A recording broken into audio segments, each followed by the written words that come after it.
गुरु प्यारी साध संगत जी, आओ दशमेश पिता दी बख्शी हुई फतेह दोहराइए।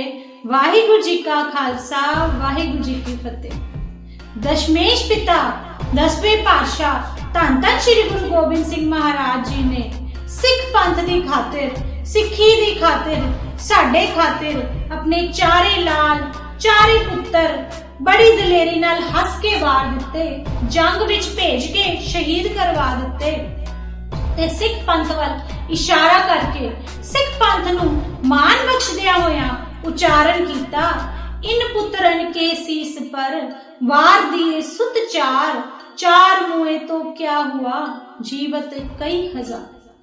जद सन 1708 ईस्वी विच साहिबे कमाल श्री गुरु गोबिंद सिंह महाराज जी शारीरिक तौर ते चलाना करन लगे तां सतगुरु जी ने सिख कौम नूं वचन कीता, पूजा अकाल की परचा शब्द का दीदार खालसे का, कि मेरे दर्शन पंथ विचों होणगे, त्यार बर त्यार खालसा विचों मेरे दर्शन होणगे ते मेरी आत्मा श्री गुरु ग्रंथ साहिब जी विच रहेगी। ते पूरी सिख कौम नूं हुक्म कीता, आज्ञा पई अकाल की तबे चलायो पंथ, सब सिखन को हुक्म है गुरु मानियो ग्रंथ। ਅਤੇ ਗੁਰਿਆਈ श्री गुरु ग्रंथ साहिब जी ਨੂੰ ਬਖਸ਼ ਦਿੱਤੀ। ਉਸ ਵੇਲੇ ਜੋਤੀ ਜੋਤ ਸਮਾਨ ਤੋਂ ਪਹਿਲਾਂ ਪੂਰੀ ਸਿੱਖ ਕੌਮ ਨੂੰ श्री गुरु गोबिंद सिंह महाराज जी ने 52 ਬਚਨ ਬਖਸ਼ੇ ਅਤੇ ਬਚਨ ਕੀਤਾ ਕਿ ਜਿਹੜਾ ਸਿੱਖ ਆਪਣੀ ਜ਼ਿੰਦਗੀ ਵਿੱਚ ਇਹਨਾਂ 52 ਬਚਨਾਂ ਨੂੰ ਕਮਾਏਗਾ ਉਹ ਸਾਡੀ ਖੁਸ਼ੀ ਹਾਸਲ ਕਰੇਗਾ। ਆਓ ਉਹ ਕਿਹੜੇ 52 ਬਚਨ ਸੀ ਜਿਹੜਾ ਜੋਤੀ ਜੋਤ ਸਮਾਨ ਤੋਂ ਪਹਿਲੇ ਧੰਨ ਧੰਨ श्री गुरु गोबिंद सिंह महाराज जी ने तखत श्री हजूर साहिब दी पावन धरती उत्ते बख्शे। बाला प्रीतम स्टडी सर्कल दी जोन लुधियाना वेस्ट दे इन्हां बच्चों पासों प्यार नाल सरवण करिए जी। वाहिगुरु जी का खालसा, वाहिगुरु जी की फतेह। दसम पिता जी वल्लों नांदेड़ विखे कीते 52 हुकम। हुकम पहला कित धर्म दी करनी, हुकम दूजा दसवंध देना, हुकम तीजा गुरबाणी कंठ करनी, हुकम चौथा अमृत वेले जागना, हुकम पंजवा प्यार नाल गुरसिखा दी सेवा करनी, हुकम छेवा गुरसिखा पासों गुरबाणी दे अर्थ समझने, हुकम सतवा पंच ककारा दी रहत दृढ़ रखनी, हुकम 8वां शब्द का अभ्यास करना, हुकम 9वां ध्यान सत स्वरूप सतगुरु दा करना, हुकम 10वां सतगुरु श्री गुरु ग्रंथ साहिब जी नूं मनना, हुकम 11वां सब कार्यां दे आरंभ वेले अरदास करनी, हुकम 12वां जमन मरण विवाह अनंत आदि समेत जपजी साहिब का पाठ करके कड़ा प्रसाद तैयार करके आनंद साहिब का पाठ अरदास करके 50 प्यारिया ਅਤੇ ਹਜ਼ੂਰੀ ਗ੍ਰੰਥੀ ਸਿੰਘਾਂ ਦਾ ਵਰਤਾਰਾ ਵਰਤਾ ਕੇ ਰੱਖ ਉਪਰੰਤ ਸੰਗਤਾਂ ਨੂੰ ਵਰਤਾ ਦੇਣਾ। ਹੁਕਮ 13ਵਾਂ ਜਦ ਤੱਕ ਕੜਾ ਪ੍ਰਸ਼ਾਦ ਵਰਤਦਾ ਰਹੇ ਸਾਰੀ ਸੰਗਤ ਅਡੋਲ ਬੈਠੀ ਰਹੇ। ਹੁਕਮ 14ਵਾਂ ਵਿਆਹ ਅਨੰਦ ਬਿਨਾ ਗ੍ਰਹਿ ਸਹੀ ਕਰਨਾ। हुक्म 15वां पर इस्त्री मां भैन धी घर जानी। हुक्म 16वां इस्त्री का मुंह नहीं फिटकारना। हुक्म 17वां जगत झूठ तंबाकू विद्या का त्याग करना। हुक्म 18वां रहत मानते नाम जपन वाले गुरसिखा दी संगत करनी।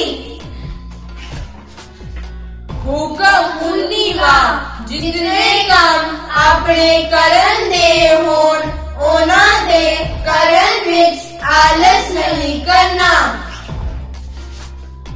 हुक्म 20वां गुरबानी दी कथा ते कीर्तन रोज सुनना ते करना।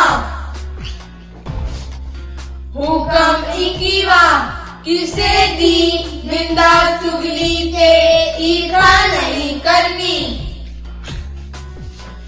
हुक्म 22वां तन जानी कुल जाता मान नहीं करना। हुक्म 23वां मत उच्ची ते सुच्ची रखनी। हुक्म 24वां शुभ कर्म करते रहना। हुक्म 25वां बुद्ध बल दा दाता वाहिगुरु नूं जानना। हुक्म 26वां कसम सौ चुकन वाले ते इतबार नहीं करना। हुक्म 27वां स्वतंत्र विचरना। हुक्म 28वां राजनीति भी पढ़नी। हुक्म 29वां शत्रु नाल साम दाम पेट आदि उपाय वरतने उपरंत युद्ध करना धर्म है। हुक्म 30वां शस्त्र विद्या ते घोड़ सवारी दा अभ्यास करना। हुक्म 31वां दूसरे धर्मां दिया पुस्तकां विद्या पढ़नी पर भरोसा दृढ़ गुरबाणी अकाल पुरख उत्ते ही रखना। हुक्म 32वां गुरु उपदेश धारण करने। हुक्म 33वां रहरास साहिब दा पाठ करके खड़ो के अरदास करनी। हुक्म 34वां सोन समेत सोहेला साहिब दा पाठ करना। हुक्म 35वां केस नंगे नहीं रखने। हुक्म 36वां सिंगां दा पूरा नाम लेके बुलाना अदा नहीं। हुक्म 37वां शराब नहीं पीनी पियानी। हुक्म 38वां पादनी सिर मुन्ने नू कलिया नहीं देवनी उस काल देवनी जिथे अकाल पुरख दी सिੱਖੀ होवे। हुक्म 39वां सब कार्य श्री गुरु ग्रंथ साहिब जी दी ताबिया ते गुरबाणी अनुसार करने। हुक्म 40वां चुगली करके किसे दा काम नहीं बिगाड़ना। हुक्म 41वां कौड़ा वचन करके किसे दा हृदय नहीं दुखाना। हुक्म 42वां दर्शन यात्रा गुरुद्वारा दी ही करनी। हुक्म 43वां वचन करके पालना। हुक्म 44वां अतिथि परदेसी लोड़वंद दुखी अपंग मनुख दी यथाशक सेवा करनी। हुक्म 45वां, ती कमाई तांत्रिक कर जानना।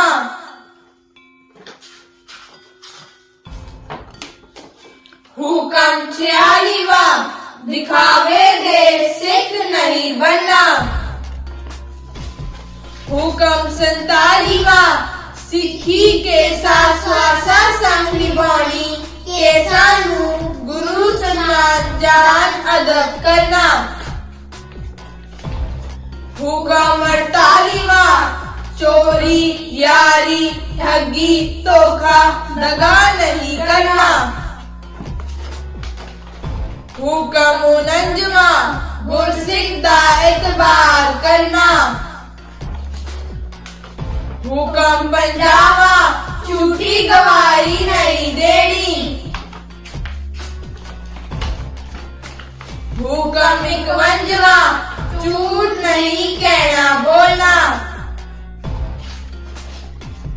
हुक्म 52वां, लंगर प्रसाद एक रस वरताना। आओ असी प्रण करिए, जो समा लंघ गया सो लंघ गया, असी भुले रहे हाँ। आज तो दसम पिता श्री गुरु गोबिंद सिंह जी दे हुक्मां ते पूरा उतरन दी कोशिश करांगे। वाहिगुरु जी का खालसा, वाहिगुरु जी की फतेह।